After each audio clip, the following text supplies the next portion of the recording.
ఓం శ్రీ గురుభ్యో నమః. ఓం జ్యోతిషాంపతే నమః. శ్రీ గురుభ్యో నమః. ధనస్సు అనేది మనం చేసే ప్రమాణాలు. అంటే ఇది ఎట్లా అంటే ఇప్పుడు మనం వివాహం చేసే సమయంలో వధూవరులతోని కొన్ని ప్రమాణాలు చేయిస్తారు. ఏంటంటే నాతి చరామి, ఇవన్నీ మనకి కొన్ని ఉన్నాయి గదా! వివాహ సమయంలో మనం చేసే ప్రమాణాలు ఏవైతే ఉన్నాయో, ఆ ప్రమాణాలన్నీ కూడా దేనికి లింక్ అవుతాయంటే, మనం ధనుసు రాశికి లింక్ అవుతాయన్నమాట. అంటే మనము వేరే వాళ్ళకి ప్రమాణం చేసేది ఏదైనా సరే, లేకుంటే మనం భగవంతునికి నాకు ఈ పనవుతే ఇది చేస్తాను అని చెప్పడం గూడా మనకి ధనుసు రాశి కిందకి వస్తదన్నమాట. కాబట్టి ధనుసు రాశి ఈ ఒక్క పాయింట్ నేను మీకు చెప్పడం మర్చిపోయాను. ఇది నోట్ చేసుకోండి. ఇది చాలా ఇంపార్టెంట్ పాయింట్. మూడో స్థానంలో ఉన్న మరణకారక స్థితి ఎందుకంటే, వాడు పోయిన జన్మలో ఏ ప్రమాణానో అంటే వాడు చేసిన ప్రమాణం ఏదైతే ఉందో అది ఏది కూడా వాడు నెరవేర్చలేదు. అందుకోసం ఈ జన్మలో వాడికి మూడో స్థానంలో ఇది గురువు మూడో స్థానంలో వస్తారు. ఇప్పుడు అందరూ గురుమార్ దశ ఇప్పుడు ఏమవుతుంది? ఆ దశ వచ్చినప్పుడు ఏమవుతుందంటే, అందరూ వాడు అడగడం స్టార్ట్ చేసారు. నువ్వు అది చేస్తా అని చెప్పావు, అది చేయలేదు, ఇది చేస్తా అని చెప్పావు, అది చేయలేదు అనేవి అడుగుతుంటారనమాట. సో, అది ముఖ్యంగా అది గుర్తుపెట్టుకోండి. మూడో స్థానం అనేది దానికి ఆపోజిట్ గా ఉంటుంది. అంటే ఇప్పుడు మనకి ఈ ప్రమాణం చేసే సమయంలో కూడా మనకి 3 సార్లు చెప్పిస్తారనమాట. నాతి చరామి, నాతి చరామి, నాతి చరామి. సో, ఇవన్నీ కూడా మనకి 3 సార్లు చెప్పిస్తారు. ఎందుకోసం 3 సార్లు అంటే, సో ఎక్కడైతే మీకు 9వ భావం వస్తుందో మీ లగ్నానికి, అది మీరు పోయిన జన్మలో మీరు చేసిన ప్రమాణం అనమాట. అది ఈ జన్మలో మీరు ఖచ్చితంగా నెరవేర్చాలి. ఓకే. అయితే ఇప్పుడు 9వ అధిపతి ఎక్కడ వెళ్లి కూర్చుంటాడో, అది మీరు పోయిన జన్మలో వాళ్ళకది ఏదో ప్రమాణం చేసుంటారు.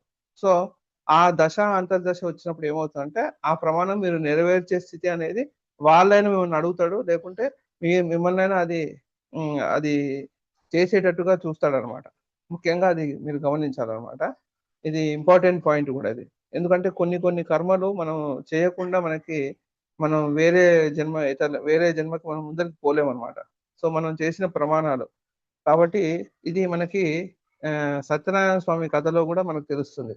అంటే సత్యనారాయణ స్వామి కథ మనం చదివేటప్పుడు గూడా మనకేంటి, ఇది వాళ్ళు ఒక కోరిక కోరుకుంటారు. స్వామి నాకు ఈ పనవుతే మేము మళ్ళీ ఒక సత్యనారాయణ స్వామి వ్రతం చేయిస్తామని వాళ్ళు మళ్ళీ కోరుకుంటారు. సో, ఇది చేయకపోతే దానివల్ల పర్యవసానాలు మన కథలో చెప్తుంటారు. అది ఓడ వస్తుంటే మునిగిపోతుంది. ఇవన్నీ మనం చూస్తాం కథలో. సో, వాళ్ళకిలా అయింది. నెగెటివ్ జరగడం అనేది చూస్తుంటాం. సో, ప్రమాణాలు నెరవేర్చినప్పుడు ఏందంటే, కొంచెం నెగెటివ్ రిజల్ట్ ఎందుకొస్తుందంటే, దానికి ఎగ్జాక్ట్‌లీ ఆపోజిట్ సైన్ మిథునం వస్తుంది. ఆ భాగ్యస్థానం. కాబట్టి వాడికి అదృష్టహీనుడు అయ్యే అవకాశం ఎక్కువుంటుంది. కాబట్టి చేసిన ప్రమాణం ఎప్పుడు కూడా మనం తప్పకూడదు. ఒకవేళ మనం చేయలేమంటే అది నోటి ద్వారా రానేకూడదసలు. సో, ఇది ధనుస్సు మనకు నేర్పిస్తుందనమాట. అందుకోసమే ఇక్కడ భీష్మ ప్రతిజ్ఞ ఆహ్, పున పూర్వాషాఢ నక్షత్రం ఏదైతే ఉందో, అది భీష్ముడి నక్షత్రం. సో, ఇప్పుడేంటి అతను ఒక ప్రతిజ్ఞ చేశారు. సో, అందుకోసం ఎక్కువ శాతం ఈ ధనుర్లగ్నం వాళ్ళేంటంటే, వాళ్ళు ఒకటి మాట ఇచ్చారంటే సాధ్యమైనంత వరకు వాళ్ళు చేసే ప్రయత్నం అనేది ధనురాశి వాళ్ళు ఎక్కువ శాతం వాళ్ళు చేస్తూ ఉంటారు. మిగతా మిగతా వారు అంతగా దాన్ని సీరియస్‌గా తీసుకోకపోవచ్చు. కాకపోతే ధనుసు రాశి వారు ఒక మాట ఇచ్చారంటే అది చేసే ప్రయత్నం 99% వాళ్ళు ట్రై చేస్తారనమాట. మూల త్రికోణం అయింది. ధనుసు రాశి అనేది గురుడికి మూల త్రికోణం. మూల త్రికోణం అంటే ఏంటి? ఆ గ్రహము అక్కడి నుంచే దాని యొక్క ఫలితాన్ని ఇవ్వడం అనేది ప్రారంభిస్తూ ఉంటుంది. అందుకోసమే ఏ దశ అయినా స్టార్ట్ అయినప్పుడు మొదటిగా ఆపరేట్ అయ్యేది ఏంటంటే మూల త్రికోణం ఆపరేట్ అవుతది. ఇది గుర్తుపెట్టుకోండి. ఇప్పుడు ఏ దశ నడుస్తున్నా కూడా ప్రతి గ్రహానికి ఒక మూల త్రికోణం ఉంటుంది. ఆ మూల త్రికోణం నుంచి అది ఆపరేట్ అవ్వడం స్టార్ట్ అవుతుంది. ఫస్ట్ అక్కడి నుంచి రిజల్ట్ ఇవ్వడం అనేది స్టార్ట్ చేస్తది. ఓకే. ఇది ఒకటి ముఖ్యంగా గుర్తుపెట్టుకోండి. ఇప్పుడు ధనుసు రాశి మనం తీసుకుంటే ఇక్కడ మనం ధర్మానికి ప్రాధాన్యత ఇస్తాడు. వాడు ఇచ్చిన మాటకి ప్రాధాన్యత ఇస్తాడు.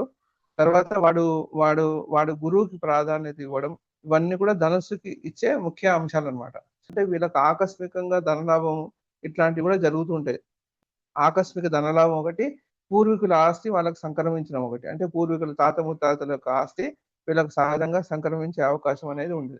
అట్లాగే రెండవ స్థానంలో కుజుడు ఉచ్చస్థితి పొందుతున్నాడు ఇక్కడ రెండవ స్థానంలో. కాబట్టి ఏంటి, పంచమాధిపతి వ్యయాధిపతి అయిన కుజుడు ఇక్కడ ఉచ్చస్థితి పొందుతున్నాడు. అంటే ఏంటి, వీళ్ళకు పూర్వపుణ్యం వల్లనే ధనము లభిస్తది అనేది ఒకటి. పూర్వపుణ్యం వల్ల వీళ్ళ కుటుంబం మంచి కుటుంబం అనేది ఒకటి వీళ్ళకు పూర్వపుణ్యం వల్ల లభిస్తుంటది. కాబట్టి ధనుర్లగ్నం వారికి ముఖ్యంగా ఏంటంటే, వాళ్ళ కుటుంబంలో అందరూ కూడా పూర్వజన్మలో పుణ్యం చేసుకున్న వాళ్ళే ఆ కుటుంబంలో వస్తారనమాట. అంటే వీళ్ళు పూర్వజన్మ పుణ్యం వల్ల కుటుంబ సభ్యులు ఏర్పడడం అనేది జరుగుతుంది. కాబట్టి ప్రతి ఒక్కరికి కూడా ఏదో ఒక టాలెంట్ అనేది వాళ్ళకు ఉంటుంది. ఓకే. ఎందుకోసం ఉంటుందంటే వాళ్ళకి పంచమాధిపతి ద్వితీయంలో ఉన్నాడు. వీళ్ళకి కుటుంబమే పూర్వజన్మ ద్వారా వాళ్ళకి లభించే కుటుంబంగా ఉంటుంది. ఓకే. అది ఒకటి ముఖ్యమైన పాయింట్.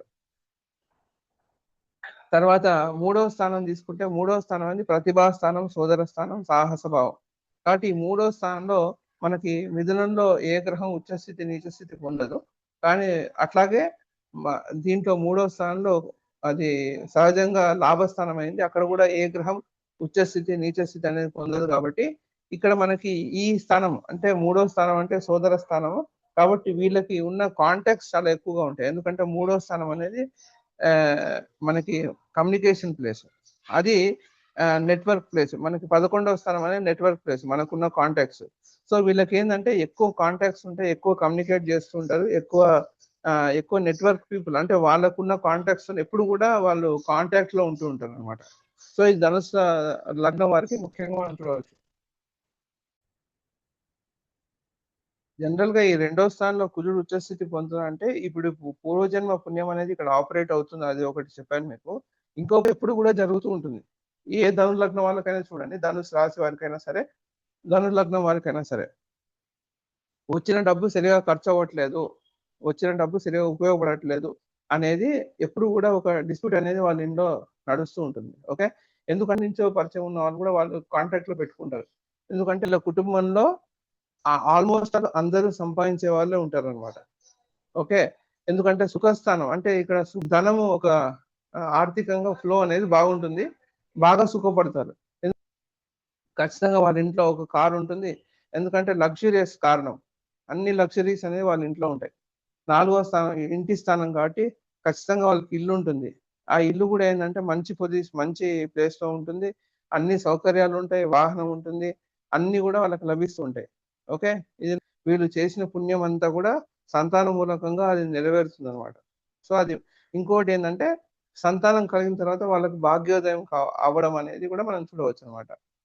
సో ఇది మెయిన్ 2 ప్రిడిక్షన్స్ అనేవి వీళ్ళకి ఇవ్వచ్చు. ఏ పుణ్యక్షేత్రాలకు వెళ్ళినా కూడా మంచి దర్శనాలు అవ్వడం అన్ని కూడా బాగా అవుతాయి అనమాట. గురువులతో మంచి సాంగత్యం ఉంటుంది, మంచి రిలేషన్షిప్ అనేది గురువులతో వాళ్ళకు సహజంగా కలుగుతుంది అనమాట. ఇది వాళ్ళు పూర్వజన్మలో వాళ్ళు చేసుకున్న పుణ్యం, లాభాలు జరుగుతాయని. ఎందుకంటే ఇక్కడ ప్రభుత్వం అనేది చెప్పారంటే సూర్యచంద్రుడు ఇద్దరు కూడా ప్రభుత్వానికి సంబంధం ఉన్న గ్రహాలు. కాబట్టి అది వాళ్ళకి అంటే వీళ్ళ సర్వీస్ ఎలా ఉంటుందంటే వీళ్ళు చేసే సర్వీస్ ఎలా ఉంటుందంటే ప్రజలకు సంబంధించిన సర్వీసే ఉంటుంది. మోస్ట్లీ ధనులగ్నం వాళ్ళందరూ కూడా ఏదో రకంగా ప్రజలకు కనెక్ట్ అయి ఉన్న ప్రొఫెషన్స్ వీళ్ళు టేకప్ చేస్తారు. సో వీళ్ళకి మంచి అనుకూలమైన స్థితి అనేది వీళ్ళు చూడగలుగుతారు అనమాట.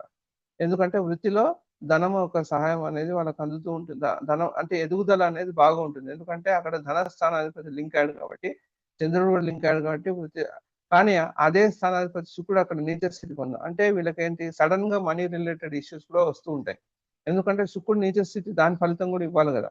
సో సడన్ గా వీళ్ళు ఏంటంటే వీళ్ళు జీవిత సమయంలో ఏదో ఒక సమయంలో ధనానికి బాగా ఇబ్బంది పడే సమయం ఒకసారి. సో జీవిత కాలంలో ఏదో ఒక సమయంలో వీళ్ళు ధనానికి బాగా ఇబ్బంది పడే రోజులు కొన్ని ఉంటాయి. అంటే ఆ ధనము విషయంలో చాలా కంట్రోల్డ్ గా వ్యవహరించే స్థితి అనేది ఒకటి వస్తుంది. అంటే రూపాయి లెక్క వేసే రోజులు కొన్ని చూస్తారు వీళ్ళు. ఓకే. సో ఇది ధనులగ్నం.